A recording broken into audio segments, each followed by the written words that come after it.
కడియం శ్రీహరి గారు కేసీఆర్ గారికి సరిసమానమైన ప్రజా జీవితంలో నుంచి వచ్చిన ప్రజాప్రతినిధి.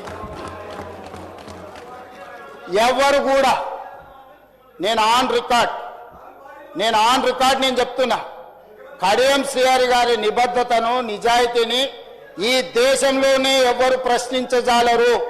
నిజాయితీతో కూడుకున్న నిక్కచ్చిగా వ్యవహరించే ప్రజాప్రతినిధి.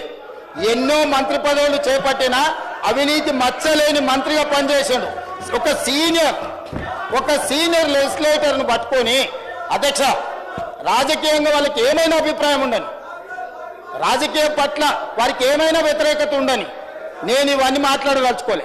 నేను ఒకటే అడగదలుచుకున్నా, హరీష్ రావు గారిని, కేటీఆర్ గారిని, మీ సభ్యుడు వ్యవహరించిన తీరును మీరు సమర్థిస్తున్నారా?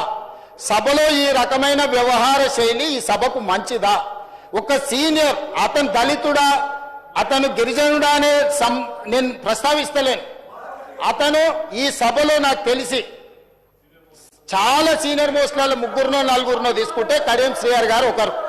వారి సీనియారిటీ, వారి అనుభవము, వారి నిజాయితీ, వారి చదువు ఈ రోజు అక్కడ నిలబడి ఒక సూచన చేస్తే ఇంత అసభ్యకరంగా, ఇంత అసహ్యకరంగా ఎవరైనా వ్యవహరిస్తే ఈ వ్యవహారాన్ని హరీష్ రావు గారు, కేటీఆర్ గారు సమర్థిస్తారా? ఇది మీ పార్టీ విధానమా? ఈ విధానాన్ని మీరు ప్రోత్సహించదలుచుకున్నారా? రేపు కడియం శ్రీహరి గారికి జరిగిన అట్లాంటిది ఒకవేళ చంద్రశేఖరరావు గారికి జరిగితే మీరు ఆమోదిస్తారా? ఈ వైపులో కూడా ఉన్నారు, ఈ వైపులో కూడా అంతకంటే కండలు తిరిగిన వాళ్ళు ఉన్నారు. రాజ్ ఠాకూర్ ఒకసారి నిలబడు. మా దగ్గర కూడా కండలు తిరిగిన వాళ్ళు ఉండరు అధ్యక్ష. తిరిగేసి ఆన్నే బోర్లేసి కొట్టనికి ఒక్కటేసారి తిరిగేసి కొట్టనికి ఉన్నారు అధ్యక్ష. కానీ ఇక్కడ కుస్తీలు కొట్టడానికి రాలే అధ్యక్ష. విఘ్నత ప్రదర్శించడానికి, అవగాహనతో మాట్లాడడానికి సభలోకి వచ్చినాం అధ్యక్ష. ఆకారం ఉంది కదా అని ఒక పెద్ద మనిషిని పట్టుకొని ఆ రకంగా అవమానించే విధంగా మాట్లాడడం, మీకు ఏదైనా అభిప్రాయం ఉండని, మీరు ఏ అంశమైనా ప్రస్తావించండి.